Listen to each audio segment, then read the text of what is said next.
A lot of people think about like, oh, I gotta go find like, the deep discount. So I thought differently. And this is where I started thinking about like, well, if I can't find a deal, maybe I can find the exit. How would that look like?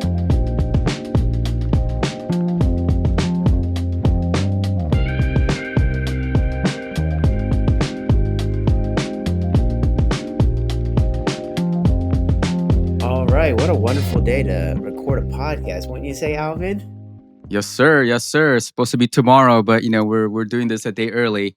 Yeah, it's all good, but I always enjoy being with you on a podcast because we get to find some keys, right? We get to find a bunch of keys for this quest that we're on, and all of our listeners are on this quest as well with us. So hopefully they find a couple of keys from this episode. Alvin, this is episode 1. We just recorded episode 0. This is episode 1, and this one's all about you, your life, your career, your family, and everything else you want to talk about. By the way, you look a little taller. Are you a little taller today? Yeah, a little taller. I did what's called a ring dinger. So maybe you know this, but like I've had this compression in my spine. My lower back has been giving me a lot of problems, and today I went to a special chiropractor that has a table called the ring dinger. So what it does, it's like it basically sits you down at this table. There's a machine that holds your hips down, and then this guy, the chiropractor, pulls you from the neck up, and your spine just like basically gets decompressed like an accordion, all in one shot. So yeah, it's an experience, and I think really, really, man, I feel a little different right now, to be honest. Well, you're looking good. You're looking tall. Fun fact. Did you know that the majority of billionaires are under 6 foot? So that means that we have a good chance of becoming billionaires, huh? Hey, man, it's in our genetics. Yeah, a lot of millionaires are over 6 foot, but a lot of the billionaires are under 6 foot. So there you go. We're getting there. There you So if go. you guys are watching this episode, and you're under 6 foot, there's hope for you too. Billionaire status, baby. Billionaire status. All right, Alvin. So for those who don't know who you are or anything about you, let's go into it. First, let's see. Where should we start? Let's get your brain like warmed up. How do you Okay. start your day? Are you one of these guys who wake up at like 4 a.m. and like hit the gym and cold plunge and all that kind of stuff? Or are you a guy that just like Yeah. goes where the wind blows you? Well, you know what? I'll tell you this. I tried doing all that in the beginning, where I woke up in the morning and did all this and super early, and it just didn't work out for me, man. Like I stressed myself out more. So I figured I'll just do a routine that I created on my own. I like to habit stack. So like I usually just wake up at 6:30 in the morning, go to the gym, put my shoes on. I don't have a home gym because I'm afraid of having a home gym, only because I know if I have a home gym, I'll probably make excuses not to ever go and use it. So I would actually go to the gym, forces myself to be there. And by the time I get there, I'm like, man, I'm already here. I might as well work out. And then I start lifting weights, whatever. And then I'm there for, an hour or two, come back home. Usually I'll take my kids to school, and then I start off my day. So got all that out of the way. So you are one of those guys who hits that gym early, and you said like, oh, 1, 2 hours, as if that's nothing. 2 hours, dude, that's a lot. So Well, I never really hit 2 hours, but once in a while I hit 2 hours. But you just like saying it on a podcast. look, man, I don't keep track. I just need to be back by 8 o'clock. So if I wake up early enough, which more so now, it's pretty often because I actually have trouble sleeping, to be honest. Like, sometimes I wake up at 4 in the morning. I get like 2 or 3 hours of sleep, usually. Hmm. So, yeah. One of the things I gotta really actually, I need help on is like getting my sleep situated. That's interesting, right? Because a lot of times when we see really successful people, we think they have it all in all facets of their life. And what I'm hearing is like you have trouble sleeping. Yeah, you're super successful. You do a whole bunch of real estate deals. You've been on Shark Tank, and we're going to get into all of this, right? But then underneath it all, here's a man who can't sleep and wakes up at 4 o'clock and gets 2 to 3 hours of sleep and whatever. It's like, all right. So, let's get into that career stuff. Like, so what is it that you do now? How would you describe what it is that you do? All right. So, I mean, I can sum it up this way. I've always been a product developer. So my personality is really like, I like to create stuff, right? So when I first when I first got into real estate was maybe 21 years ago. And at the time, it was because I read Rich Dad Poor Dad. I didn't really know what my super strength was, what my superpowers were, but then I knew like, hey, that's my end game. And then I realized, look, you know what? I don't have enough money. How do I afford this? Right. Um, Eventually I figured out after reading Rich Dad Poor Dad, specifically cash flow quadrant. It's just like maybe you gotta be a businessman because then you'll generate more income so you can buy real estate. So that's kind of the pattern that I sort of took on because I was kind of chasing the money portion of it in the beginning, right? Not having enough money, I got to figure out how to buy. But then I quickly realized, look, you know what? I got to get into something that makes me happy, that I'm passionate about, especially since I dropped out of college, dropped out of Oh, college. oh, you're a disgrace to the family. Oh my gosh. Oh man, let me tell you, that's a whole different story with that. So I went to aerospace engineering on my third year. Um, we went on a tour to one of those facilities that just housed a bunch of engineers. I think it was Boeing, and everybody's in a suit in a cubicle. And the whole time I was like, man, I can't see myself doing this. I just can't see myself doing this. And I was kind of like trying to fight it, like, well, this is my identity. This is who I am. That's how I felt inside. Like, I've done this for 3 years. Why am I going to give it up now? My parents are going to be pissed. Asian parents, you got to be engineer, doctor, whatever, all this stuff. And I'm Filipino. So at the very least, I got to be a freaking nurse, right? so, so I'm like, oh man, my parents are going to be disappointed. I'm about to tell them I'm going to quit. So eventually I dropped out and decided to tell my parents, look, I'm going to drop out. I don't really know what to do. I don't really have a backup plan, but I know this isn't for me. And they were pissed and, kind of just trying to figure things out. And I realized, look, you know what? I'm really good at art. I'm really good at art. I like creating stuff. I like building stuff. I like taking things apart and just putting them back together and improving on them. That's the stuff I like. So people thought that's an engineering mind, but I'm like, I don't want to be an engineer. And that's when I realized I'm actually a creator. So what I do now is similar to what I've done with all my other business before, where I had a design agency, doing creatives, I was coming up with ideas, coming up with brand, coming up with developing new products for like the toys, the toy companies. And now I realized in 2020 when COVID happened, people are looking at real estate as an investment when people should be looking at them as a product. So at the end of the day, I'm like, I think if I look at real estate as a product, I'm a product developer. I can innovate this. I can create something new. And there's a need for this stuff. And so that's one of the pivot points in my life where I started just looking at real estate as another avenue for me to create. So I found ADUs. I started developing. I'm like, man, this is exactly what I wanted to do. It ties in with my real estate passion and also my creative mindset. And just it lit me up. And that's where I kind of just completely focused on. And that's what I do now. Got it. So for those not who have no idea what an ADU is, it's like a micro home that you just put in the backyard of the house, right? It's like you build another home in the backyard, and there you go. Now you turn a single family home into like two homes or three homes or whatever because you can add multiple ones. There's like ADU, there's SB9, there's like what's that, Yep. mini ADUs and all. So there's all like these technical things, but as a product developer, real estate developer, what you're doing is you're using your creative genius to actually figure out how to put one of these ADUs down onto this property, and you've been able Hmm. to create like massive value from doing that. Can you go into a little bit of the numbers for those who have no idea? Because you invest in California, and that is where people say you can invest and you shouldn't invest, and yet you were like, "Nah, I'll do it." And so here you are. So let's go into some of the numbers with you developing these properties and adding these ADUs, SB9s, and all those kind of things to your properties. Yeah. So let's back up a little bit because you touch on something that most people have have the idea that, California, particularly Los Angeles, isn't really a great state to invest in because you may not cash flow. But you know what? Look, the way I look at it is this: California is not necessarily a cash flow state because of the traditional ways to invest, you know.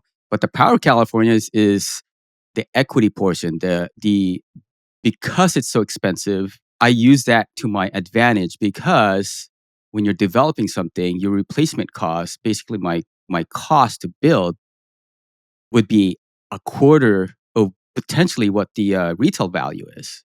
So right now, when we build these ADUs, we're running anywhere between 225 per square foot to about 275 per square foot, right?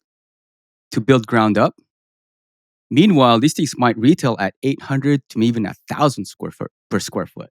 Oh wow, that's a good point. Now that you're saying like look at it from a percentage, look at it from the ratio.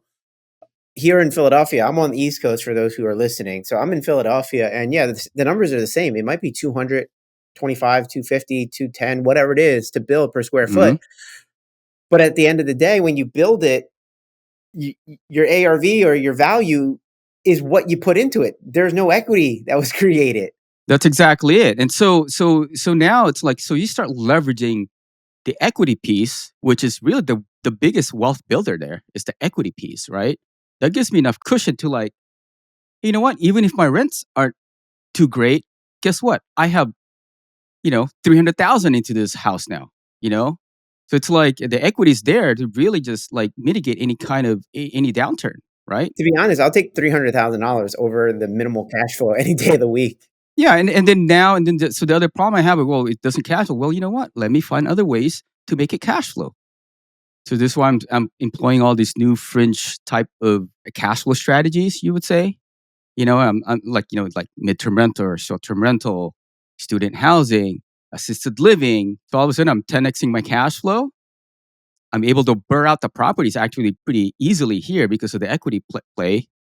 And so now, like if you get you solve the equity and the cash flow, then damn, California is one of the best states to invest in, especially since we have what's called Prop 13, where my taxes don't go up every year, unlike other states. You know, Wow. Okay. Okay. Now, the one downside that I do hear about though is the eviction laws and how it's difficult to get a person out if they were not to pay their rent. Even in Silicon Valley, the TV show, they made fun of it where Jin Yang, the character, wouldn't leave the house and he could stay there for a whole year because he learned about the law, and so he was like, "Yeah, I don't have to pay rent and I can stay." well, there's some people who are professional at that and they know all the loopholes, but honestly, you do have grounds to evict people if they don't pay. If they're not paying, you have the right to evict them. Does it take a long time? It may or may not take a long time. It really depends. So I operated in B class areas, and there is, some our tenants. It also comes down to screening, right? So you screen the right tenants. They're gonna, they're gonna play fair, right? And most part, I like to get tenants who are I know they're upwardly mobile, and also the ones that I know they're only gonna stay there maybe 2 to 3 years. And that's the Why? one thing Why? I like. Why? Why? Why do you pick a tenant that only stays 2 to 3 years? Okay. I joke around when I say this a lot to other investors that I know, especially in GoBundance. I'm probably one of the only ones that will jump for joy the minute my tenants leave because my rents are a lot higher by the time they leave. Oh, okay. So Okay. for me, I'm always chasing the market rents. That's why I rent to like students who might only stay for 2 or 3 years at a time until they grad and they leave because I'm always at market rent. All So it's a right. different strategy altogether. And we lease out to families, but more and more so the projects that are the properties that I have, like we always like we cater more towards like the renters who might only stay for like 2 to 3 years at a time, and I like that because I'm always constantly on market rent. Right. I was actually just teaching class yesterday, and I was telling my students that if they can't raise rents every year because they don't have the heart to do it, a lot of people go, "Oh, these tenants, they're great. They don't cause any trouble. They don't call me too much." And because of that, and they're always paying rent on time, because of that, I'm not going to raise the rents. And then another year passes, still good tenants, still pay on time, don't call it too much. I'm not going to raise the rents again. And then they do this year after year after year. And then what happens is they might actually get into a negative cash flow situation because the taxes and the Everything's going insurance, up. everything goes up. And so now the investor, they're like, "Oh my gosh, I can't believe I'm actually losing money on this property." And it's all because they're a nice guy or a nice girl, right? And I told them that if you can't operate the business correctly where you're supposed to raise rents every year, then hire somebody who will so that you don't have to do that role. For you, it's cool is you're like, yeah, they're gonna move out. I'm gonna find a new tenant. And by default, I'm raising rents. And Yep. that's a That's pretty ex- neat that's a neat hack right yeah, there. yeah. I mean, that's exactly it, right? And the thing here in California is this, especially in LA, like, and that's what I love about this development place here, because what a lot of people don't know is that anything built is basically exempt from rent control for 15 years of the date of its certificate of occupancy. So that's the beauty of these ADUs. They're new construction. That's why I'm building new construction stuff right now. One of the reasons why I got into development is because I figured out that's another hack. Any new apartment, any new multifamily, anything that's built right now, new construction, as long as it it checks all these boxes, is exempt from rent control for 15 years. You know how powerful that is in California? I'm guessing That's California it's has a lot of rent magical. control. I mean, look, but that's there's a lot of niches in California that people aren't looking at. And once you discover those things, it's like, man, why would I invest anywhere else? All right, I'm gonna start sending my money your way. But in terms of the money, how much does it cost to buy a property, like, on average, where you're adding this ADU, and then how much is the ADU costing you, and then how much value or what's the value at the end of the day once you did all that? All right, so I'll give you a perfect example. Okay, so we have a project in Burbank last year. So we bought it for, I believe that was for 760,000. I can't remember. It was 2 bedroom, 1 bathroom, right? On a fairly decent lot where I can build something in the back. So we bought it for that much. We spent about around maybe 350 ish to not only expand the front house. So this is what I do: we expand the front house. We add like another 500 square feet to it. We turn it into 4 bedroom, right? 4 bedroom, 3 bathroom. And then we add the ADU in the back. Okay. Once we add the ADU in the back, now it's 2 units. This thing appraised for 2 million, if not 2.1 million. And how Okay. much did it cost you to expand and then to build that ADU? I think we were like around 13.5 or something like that. So guess what? That's a burr. I was able to burr this thing out, got my money out. And I think we even got some. We did a cash out refinance right after and got all Wait, our money out. 13.5 or $13,000? No, I mean, I'm sorry, 1.3. I'm thinking, sorry, 1.3. Like I told you, I got like 3 hours sleep last night. So you're gonna have to. Thanks for correcting me. But yeah, I think it's like 1.3 somewhere in there. Okay, so you're all in for 1.35. 1.35, and then at the end, it's now worth two mil It even, was. to I think one. it was. I knew it was a little over. It's a little under 2.1. Okay. But man, I think we're like 70%. What is that? 70% ARV. So yeah, so we were able to cash it out. Yeah, yeah. Or if you sold it, I mean, you just created $700,000 in equity. Like, Yeah, guys, but that's like a problem, right? 700,000. I look at it like, man, I'm gonna be paying taxes on that. So, yeah, yeah, yeah. so That's the benefit that you get for living in California is that you get to pay taxes, right? You see how the language, I mean, you get to do that because you live in California. It's wonderful. I mean, so we take on projects like that, because we have a construction now. We have a full control over construction. We have a internal construction team. And so, we got the cost benefits of that, the speed benefit of it, because, and also just control because we're focused on our projects. So yeah, definitely where I'm trying to gear to scale right now. How many And people do you have, on your team? How many people are working with you? I don't even know. Okay, so our main crew, or at least the management portion. So I got me, my partner Robert, my wife Anne Marie, and then we have my executive assistant, who's essentially becoming our basically is our chief of staff now, to a certain degree. And then we got maybe three VAs. That's kind of running our management. But then underneath that, we have construction. I can't even tell you how many people we have underneath that. There's probably about, gosh, at this point, at least 10, 15 guys underneath that.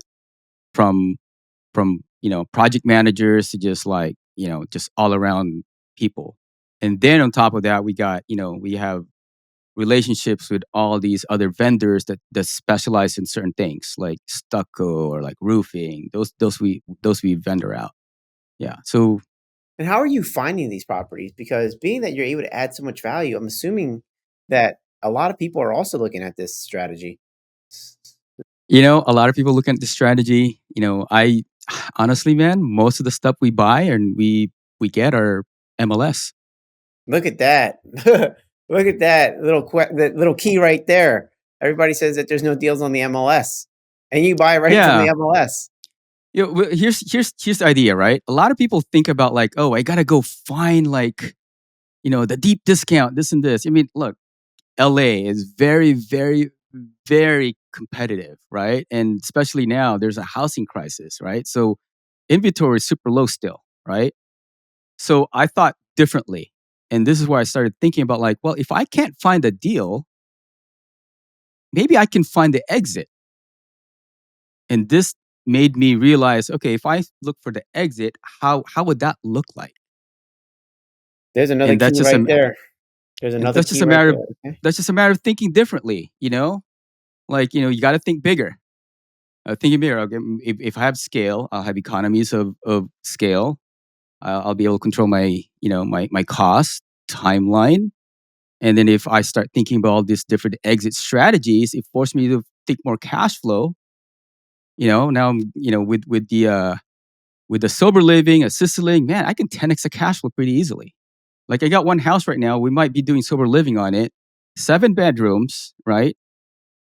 Might gross about $48,000 a month. Okay. All right. Yeah, yeah. So I'm like, okay, now we can play. Right. Right. Close to what's that? $600,000 a year, huh? From one property. Yeah, and then sober living is that, and then assisted living, you're probably looking at about an average of for 6 bed. Look, I have one that we're building right now, 6 bed, meaning 6 residents. Each resident may pay on that one because it's private pays $10,000 per month per bed. So that's 60K That's right there. 60, right? So now you're 720,000 a year or whatever it Yep. is. And Oh that's my for the goodness. six. That's only for the 6 residents, right? And then, for that, I'm actually, I just spoke to an attorney about getting what's called conditional use permit to increase capacity to potentially 14 on that. Can you imagine? Okay. That's potentially 140 a month on that one All right. property. On top of a burst strategy. Right. So Of course. cash is already infinite, and then you put this thing on top. It's just gonna like it's a rocket ship. Wow. Yeah, that's incredible. Okay. All right. So yeah, you're buying on the MLS. You're safe to say you're paying retail? Is that what I'm hearing? You're paying retail. You're paying what? You're not getting a big discount or a discount at all. We try to work with um. Well, I would let me take this back a little bit. So we find on MLS, but we usually take on like heavy distressed properties still. Okay. You know, a lot of these properties we buy have fallen off escrow because it's probably too big of a project for most, Mm, right? I'll give you an example. I just bought a house that's a third of it is burnt down, like literally caught on fire, right? It sat on the market for about a year and a half, right? It fell off escrow twice already. So we're buying this at 1.3 million, pretty expensive, 1.3, but the ARV on this is 3 million. yeah, Okay, and it's probably going to cost us about 400,000 to 500,000 to build. We're still under 2 million to build, and we got this heavy spread. that's great. Yeah, Yeah. so that's the advantage of having your own team, having control of construction, because now you can take on projects that no one else would be able to take on. And how are you funding all of this? So this is, say, call it $2 million all in for that one, right? Or you got Okay, just deep so yeah, pockets? so my financing strategy is this. Okay, we used to self finance all these projects. I got 7 of these projects now. Like, I have no bandwidth to do this on my own at this point, right? All my money's tied up, right? But but even with that, like, our financing strategy has always been hard money. You know, you got all these creative financing stuff, but at the end of the day, you're still gonna come up with down payment, right? But I found, like, if I leverage the least amount of money on my own, that's really the real play. So we use hard money lenders that lend us 90%. And I got like 4 or 5 of them that would do this for me. 90% in acquisition, if not better, 100% on the rehab or construction. And some of these lenders give me anywhere from half a point to 1 point. Yep. Because of our experience level. And they know, like, they can see the spread on our projects. So they know what they're dealing with on the front end. And they're also like, they'll do their appraisal in the beginning. So they know exactly what value they're getting. And I'm like, that also gives you confidence. Hey, we're hitting the ARVs. The appraiser said so. What rate are you typically borrowing at? You'd be surprised about this. My last one is at 9.5. Oh, there we go. Yeah. Yeah. So in California, for some reason, our rates are better here than most states, even for hard money. Wow. And so now, like, I'm raising funds specifically just for the gap funding. Got it. So I'm able to offer my investors like 12%, on a debt, mezzanine debt, second lien, whatever. Yep. Um, but I also guarantee them the first year, whether some of these properties we flip. Okay, so you have a minimum finance charge that you're gonna pay them. Yeah, I guarantee them first year. Like, yeah, I give them full year, right? Whether I've done this twice already, where some of 3 these months or 12 properties. months, you're paying 12 Yeah, months. yeah, exactly. So the last one we did was 8 months. They got the full 12. The one before that was 6 months, and they got the full 12. So they're getting really good returns. So the person who did the 6 months got paid back in 6 months. Really, they're getting a 24% return. Hey, if you look at it that way, yes, Yeah. Yeah, I mean, you gotta annualize it, right? I mean, I'm an engineer as well, absolutely. math nerd. I'm just like, my hamster is running up That's there. exactly it. Pretty attractive, right? And the biggest concern they have is, like, especially right now, a lot of people are raising funds through like syndication. As a lot of them are not even, they're pausing distribution right now. Like, a lot of them are pausing distribution, right? A lot So are.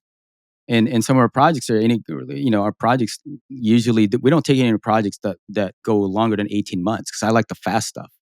I like the fast stuff with equity and the big spreads. I just like to cover my spread and my margin.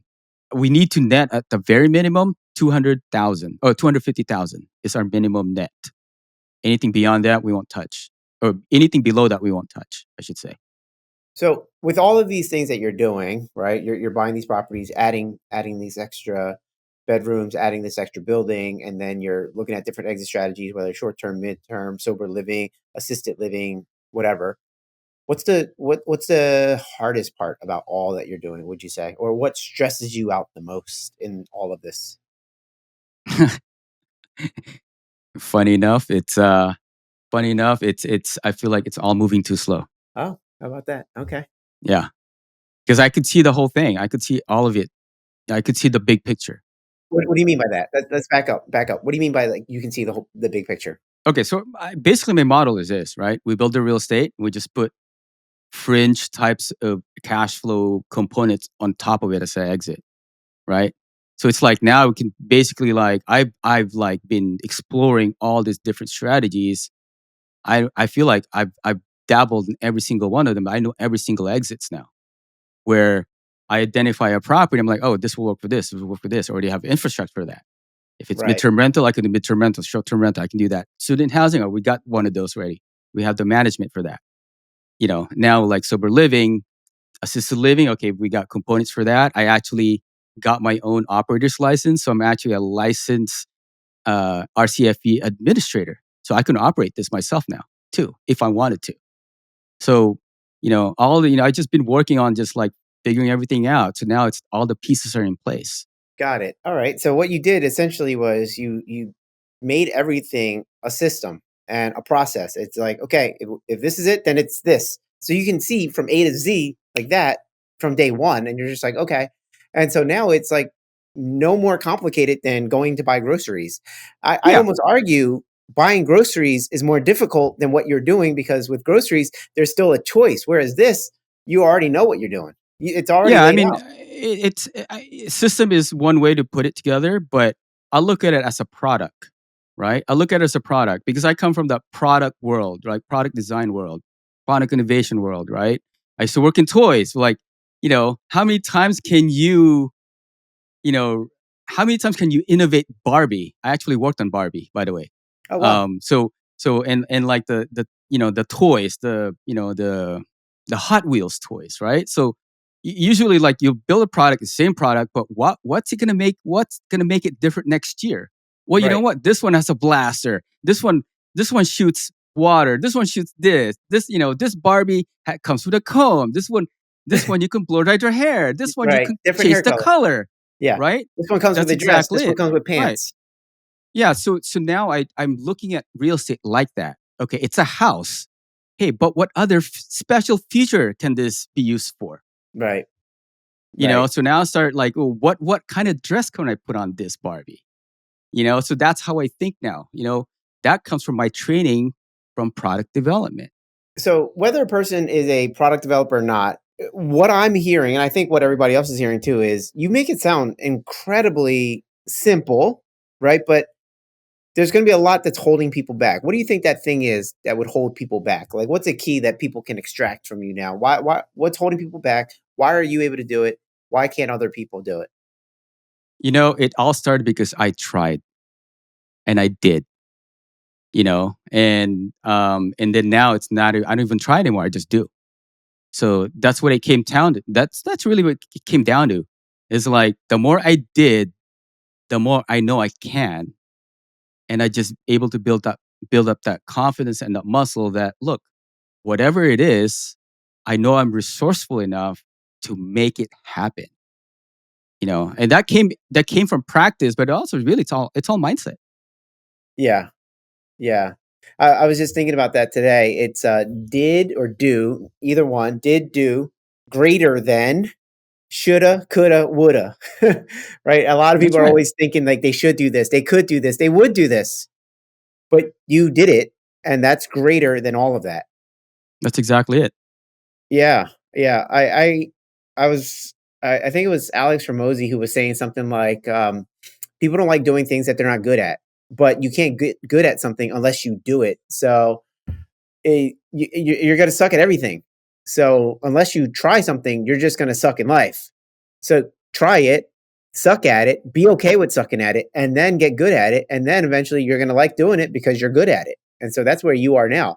And it's almost like you're so good at it that you don't even care about doing it anymore. You're just like, yeah, it's happening. I got this machine going on behind me that's just generating millions of dollars of equity for me, and that's it. Yeah, and it's beyond just doing it, right? It's also the hardest part is really taking that leap of faith, right? Of Yeah, just doing it. So the one thing that I sort of hacked myself to think about is this: is that like in the beginning I was so afraid.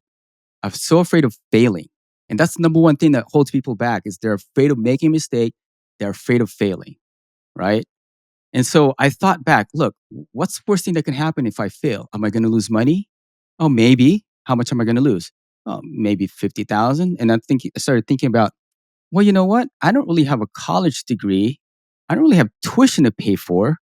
Well, dude, I got all this credit now.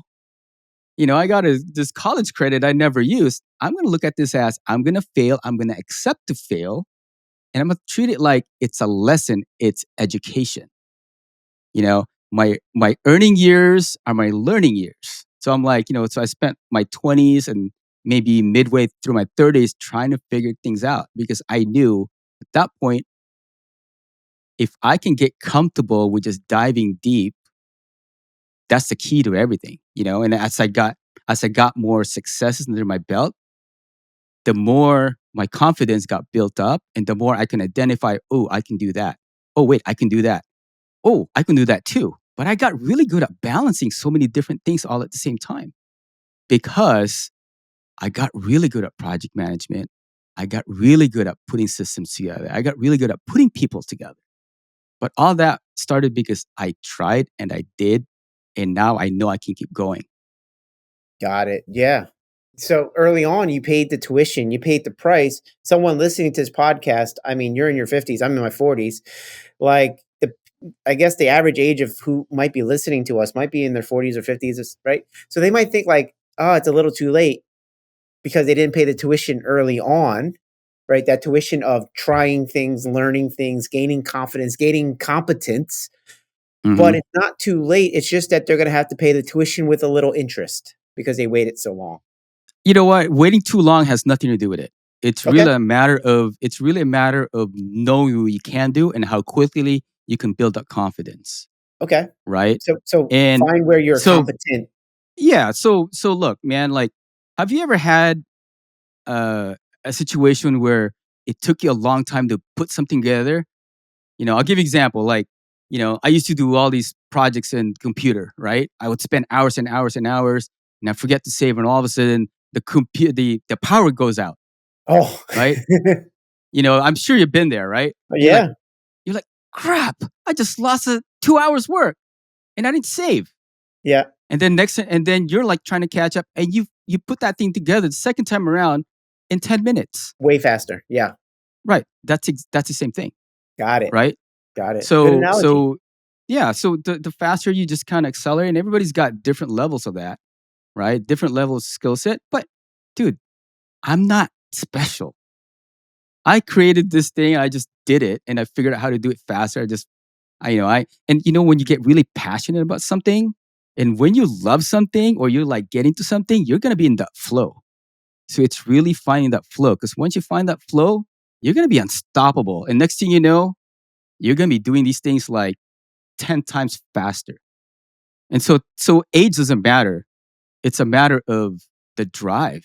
I think that's probably the most important thing. The drive, the passion, and just the willingness to take the chance on yourself to actually do it. Right. Okay. All right. And by the way, for the listeners who are in their 20s and they don't understand what Alvin was saying about pressing save, because today when you're on Google It Drive auto and saves. all of your work auto saves, we used to have to actually hit a save button, or else all that we had was the last save that we did. And that was 2 hours ago, 3 hours ago, yesterday, Hmm. whatever. And that last save could have been a blank sheet. So yeah, that's all right. So now with all that, like you're saying, like, oh, it's pretty easy. You're balancing. What then stresses you out in life? Right. It sounds like you got things rocking and rolling because money is probably one of the biggest stressors for people. So do you stress out about money even though you got a ton coming in? Being Asian, I'm always gonna have that scarcity mindset, especially growing up, like not having anything. There's always gonna be that scarcity mindset, But I know we got it made financially. So, I battled that every day, just making sure, like, hey, you know what? No income's coming in yet.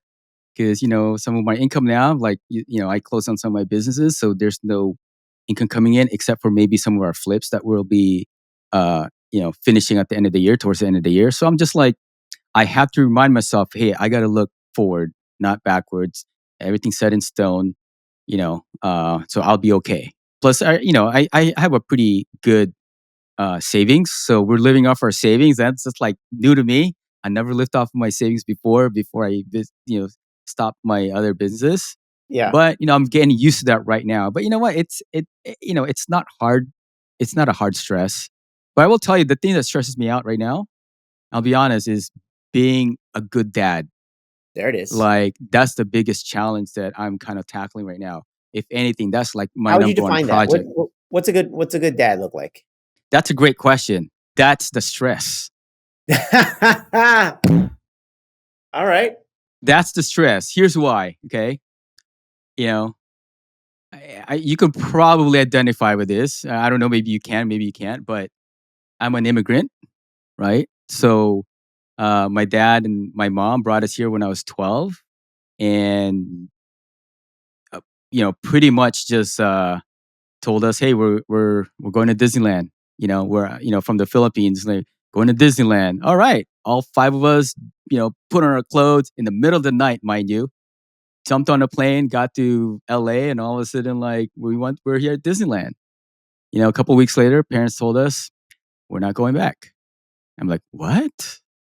What just happened? You know, How old were you? I was 12. Okay, I'm the Wow. eldest of five kids. I'm 12. My youngest sibling was 10 years younger than me. Wow. So she was barely 2 years old. She was a baby, right? And me being the eldest, like, my parents were like, hey, you're responsible for your siblings while we figure out how to go to work. You know, First couple of years, like, man, we struggled, man.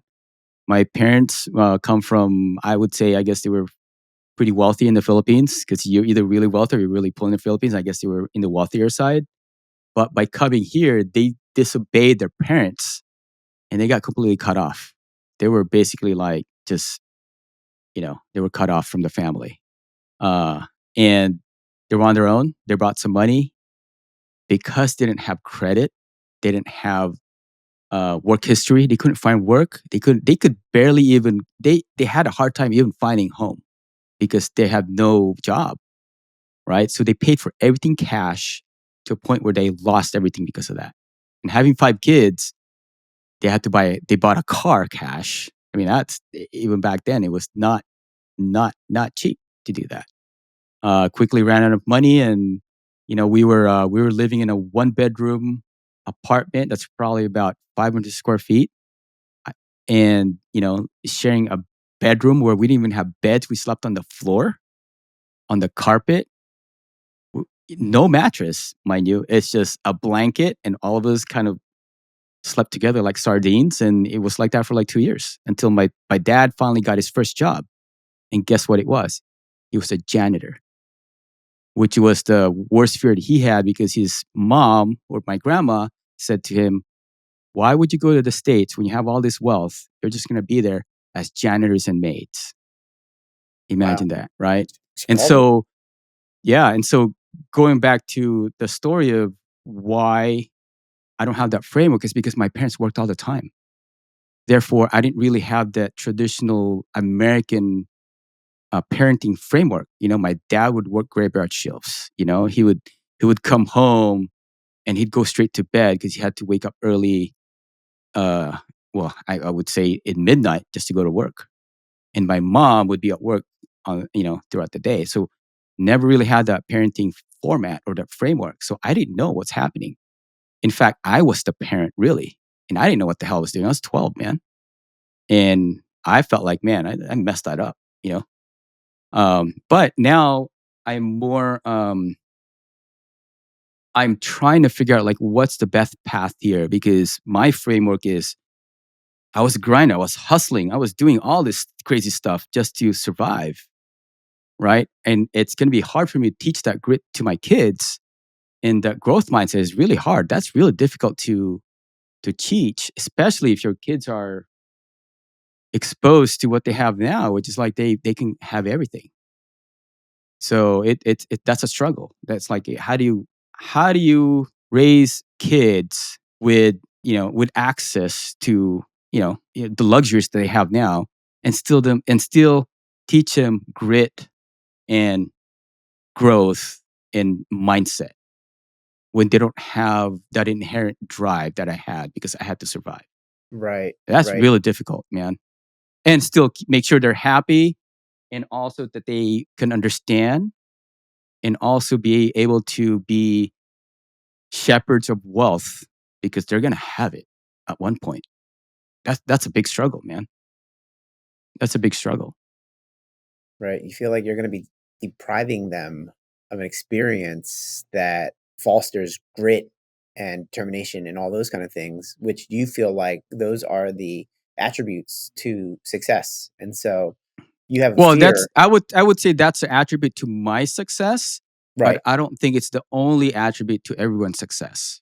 So You know, there lies the key, my friend, because you're worried about this thing that you're like your kids have everything, and it's kind of like, are they going to create the skill sets needed to survive in this harsh world, they're gonna develop other skills that you didn't get to develop, or you're only developing now because of the situation you're in now.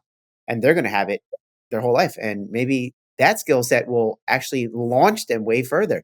Maybe because they're growing up in such abundance that that's the only thing that they know. So now every time they set a goal, it's huge because they know not how to play small. They only know how to play big because of what you set up for them. And that's So, it. That's the framework I'm looking for, right? You asked me about stress, like, okay, what does that look like? How do I set them up for success with the abundance mindset, right? Because I was never there. That right. framework doesn't exist. You may not even And still be there. You're just like maybe still kind of living in scarcity, right? I think that scarcity mindset is always going to be there for me. And it pops out here and there. I catch myself. I'm like, oh, wait a minute. Even my kids catch it actually. So they're like, Dad, you're living in scarcity. I'm like, You're, ooh. you're doing that thing, Dad. It's like a cat, right? That's sleeping, but his ear will move if it like hurt a mouse. It's like it's just bing. Your scarcity is just waiting for that scenario to just wake up or whatever. That's So right. it's always listening. Yeah. Yeah. All right. So your kids are even aware of it. And I don't know, you have this little concern that you're not gonna be a great dad? Is that what I'm hearing? I think as a dad, you're always going to have that concern, especially you are trying to be a good dad. You're always going to have that concern, like, How intentional framework to be a good dad is always something I feel like I'm going to be chasing until they're adults. I feel it. I mean, if you're chasing it now, you're gonna chase it while they're an adult too. I hear from people all the time. They're like the person's 70, I'm talking to them, and they're like, "Oh, my little baby." I'm like, "How old's your little baby?" They're like, "42." It's like that you're never Yeah. gonna change your view on them. But this whole concept of like being a great dad and making sure that they're set up for success and all that kind of stuff, how much do you like just allow them to own it as well? That their success or failure or learning lessons is really on them. And you did everything that you could do. You provided them with everything. You were and are a great dad. How much of that do you say to yourself? Or none at all? Like, that's a really hard question to answer. But I will say that, like, I have to think outside of the box usually of how to, teach them how to, I don't know, how to, I guess, grow into that role, without forcing it down their throats, to take ownership. So here's a little hack, by the way. So as you know, I started like real estate meetups to teach real estate to newbies and also those who have interest in more advanced strategies, right? So every month I have these meetups and I tell my kids, hey guys, here's an opportunity for you to earn money. So I tell them, you guys come to the meetups, take notes, and everything that you can remember and you can explain back to me, you get money for each one. And so they like 2 nights ago, I had a real estate meetup. I invited Andrew Lamb. He's one of the Go Bros. Talked about sober living, like, and so my kids were taking notes, man. Like a lot of and they were there at the meetups with all these guys who were like in the 30s and 50s, and here's two kids, 10-year-old and a 14-year-old, 13. He's actually 13, turning 14. They're taking notes, and all the other guys are like, "Why are they taking notes?" So I actually had to explain to the crowd, like, my kids are here because they're just like you guys. They're learning as well, but they're also earning money from it. They get $2 for everything they remember. And then yesterday we had dinner, and man, I can tell you right now, my kids learn about passive income. They learn about addiction. They learn about accountability. They learn about just they learn a lot about themselves because they're like, Dad, I didn't even know what passive income was.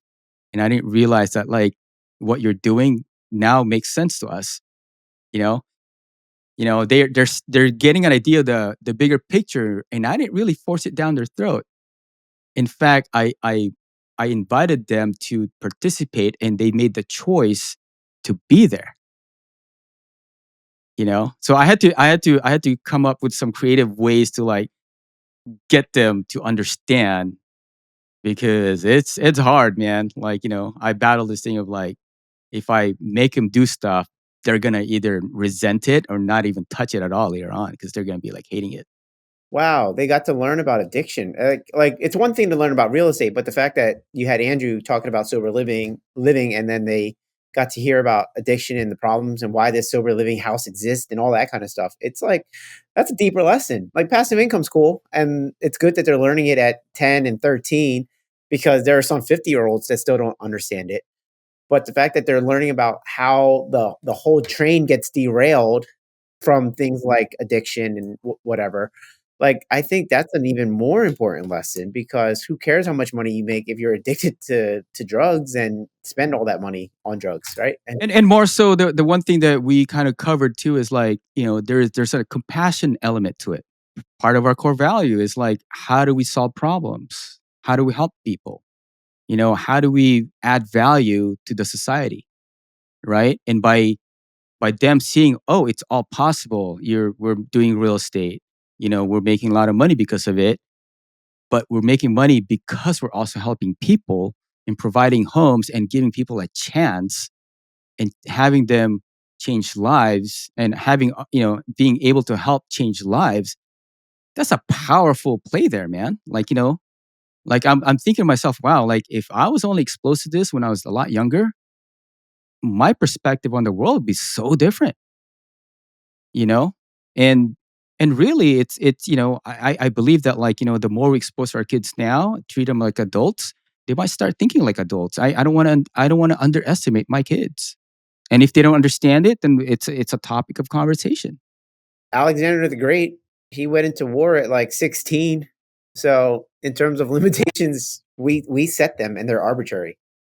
To treat your child at 10 years old like an adult and help them understand adult conversations. I mean, who's to say that they can't comprehend it at 10? I actually think they can easily, pretty easily, because it's not that complicated. What we do isn't complicated at all. We buy houses and we provide housing, whether it's short term, midterm. I mean, the technicalities, whatever, but like foundationally, it's here's a house, somebody lives in it. Ta-da! And they pay. Oh, okay, that makes sense. So it's nothing for a 10-year-old to understand that. Dude, have you ever seen them play games? Like, they understand how to do everything in the game instantly. Like, when we were 10, we knew how to do that too. So, They're much more, I mean, the kids these days, because everything moves so fast, they're much more intuitive than we are, than I will ever be, to be honest. And so, you know, yep, so to not treat them as an adult is only holding them back. You don't need to baby them. You just you give it to don't. them straight. You don't. And kids are naturally curious, so if they don't understand something, they'll ask anyway, you know. They'll ask anyway. So, we even covered like the idea of 10x is better than 2x because that came up during Andrew's presentation. And so I had to like think about how to explain that to them, but I don't know if they actually really got it, but I think they kind of got the idea of thinking bigger, So that just opened up a whole like, whoa, what is this? So yeah, there's a lot of little dynamic that changes, and I've read something once that we end up being about 75 to 80% of our parents because they're the ones that we model the most, whether we like it or not, right? So now that I'm like, I could have the option to just retire and do nothing and just watch Netflix all day. I don't want to do that. What kind of example am I giving my kids? So I took in the role of just like, you know what? I'm going to be active. I'm going to be active until these guys get what I'm doing. I'm going to be active because I will only be a better teacher by teaching others already. I'm going to have that practice and framework to teach other people. Then I'll be even better suited to when my kids start asking me more questions. I'll be a better teacher for them. Right. They always say like figure out your why, and your why sounds like you're doing it not for the money because a lot of people are like, "Oh, I'm doing this for my kids," right? And what they mean is they're making all this money so that they can afford all the things that their kid might want. But what you're saying actually is that you're doing it so that you're going to become more wiser, more competent. A better teacher, a better a better prepared teacher because I'm practicing now. So by the time they're ready, I'm like ready to go. Yeah, yeah, you're gonna have more experiences, you're gonna have more That's right. stories to share with them, you're gonna have more analogies and metaphors and all of those things, so yeah. No, that's a fantastic why. You're doing it not for the money, you're doing it for the stories, essentially. And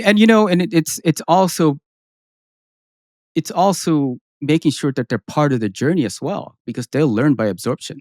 They learn by watching. Most of us do. So you may not even, maybe the teaching is already happening now. I may not necessarily have to teach him everything at some point because they've already witnessed it. It's Right. just a matter of just really just like potentially just rounding the corners and fine tuning at some point. Osmosis. Exactly. You bring them to your projects? Yeah, I do. I do the Okay. same thing. Like we do these project tours. They're in there. They're like taking notes, and they earn money if they get it all. They spit it back. So they're like, they're working, man. Because we don't give him money. We don't give any money. Like we don't give him allowances. They earn everything. They want to play games. Like, hey, you got to figure out how to earn money. Well, here's how you can earn money. So we make them work for everything. I always think about, like, you have stories as a kid, I have stories as a kid. What we don't think about is that there are parents, our parents, your parents, right? There are parents who created that scenario for us so that we would have this origin story, right? So your origin story is because of what your parents did. And this was completely out of your control. You were just a passenger on the ride. I And was. and now you are creating your kids' origin stories, which is really crazy because they're gonna grow up with these stories. They're going to be 50 one day, and they're gonna be sharing it on a podcast or through telekinesis or whatever's going on in 50 years from now, right? They're gonna be like, "Yeah, I remember my dad used to bring me to the job sites, and he used to bring me to these things called meetups when people would come in person." Believe it or not, they would come in person and they would talk to each other. Like, we used to get paid $2, back when dollars were the currency before the yuan became global or whatever. I'm forecasting. But yeah, they it's really crazy. Like, they're gonna be like sitting on the Apple Vision 37 version 37, right? And they're gonna be like, yeah, this is my origin story. This is what it was like to be a kid, and it's all because you crafted that. They're passengers in this journey that you're on. Yeah, that's very well said. I never thought it through like that, but man, that sounds really good. Yeah, yeah. Which part did you like? The yuan becoming the global Yeah. I mean, currency, you, or you the? just like, yeah, just that was really quick witted, man. I'm like, wow, this Yeah, is why I yeah, have you in this podcast. yeah. Oh yeah, oh yeah. So yeah, guys, listening to this, man, you guys are creating the journey, the origin story. You're creating all of the memories that your kids have. So if you think back, oh, I had a good childhood, or I had a bad childhood, rough upbringing, whatever, you're doing that now for your children, and you get to really sculpt it. You get to be a designer. Now, Alvin, you were saying like you're like a product designer and you're looking at real estate as a product and you're designing it. Well, look at your kids as a product. They're a product of you and your wife, and you get to design everything that they're experiencing. Now, the only difference is they have their own spirit, their own soul, their own thoughts, and they're going to steer a little bit, but you get to sculpt the environment and then they play in the environment. So it's a little bit different, but 70-80% is going to be your input. 20% is going to be theirs. Yep. Well said. Thank you. Thank you. Yeah. There you go. So, I love the fact that you were saying that you're doing this so that when they ask you questions, you're going to be ready for them. Like, you're going to be the best version of yourself simply because you didn't quit yet. You're still in the game. You're still creating wisdom, you're still creating competency, you're still creating stories, you're still creating wealth so that you can stand on your accomplishments and be like, yeah, look at what I did. And this is why they're going to come to you and ask you all these things. So you're going to be really good. So when they do come, you're like, yeah, I'm the man, and they're going to feel like you're the man. And then the whole thing is you were like, yo, one of my biggest stresses is like whether I'm a good father or not. at that point, when they ask you the first question, when they come to you, like, "Hey, Dad, how do you do this?" And you can answer it, you're gonna be like, "I'm greatest dad in the world. I'm the man. I'm the man." And Oh it's gonna be man. great. And so that's gonna be like the cherry on top. That's how you're gonna know that you showed up and you did what you were supposed to do. Right now, as you're going through it, there might not be any indicators that you're doing things right, but there's going to be that one moment in your life in the future, in the near future, probably, that's going to be like, wow, it was all worth it. It was all worth it for that one moment. It has nothing to do with the money. It has everything to do with that relationship. It's Yeah. never been about the money. It's always about the relationship. You know, guys that always chase the money, you're gonna make the wrong decisions if you're chasing money. I made those mistakes, you know. Now like it's all about relationships and passion. Money is just a byproduct of those. You're going to live a good life because you're chasing the right things. Yeah. Cool. All right. Anything else that I didn't ask you? Anything that you want to add to your story? Because this is episode This, 1, the Alvin show. I mean, this thing, like, you know, I mean, we've been talking for like an hour now. I didn't even go to my backstory, but that's kind of good. Yeah. I've been in many podcasts before. They I can Google it. By the way, that was very intentional. Okay, I was little fun fact. Everybody listening, I was researching how to make a really good podcast, and the thing is, don't ask the same questions. Don't ask the same questions. I don't Yeah, want to like answer those. They can Google it. they can go listen to whatever other podcast that you are on, whatever like B class podcast, whatever, like second rate podcast that you are on, because Quest for Keys is the best one.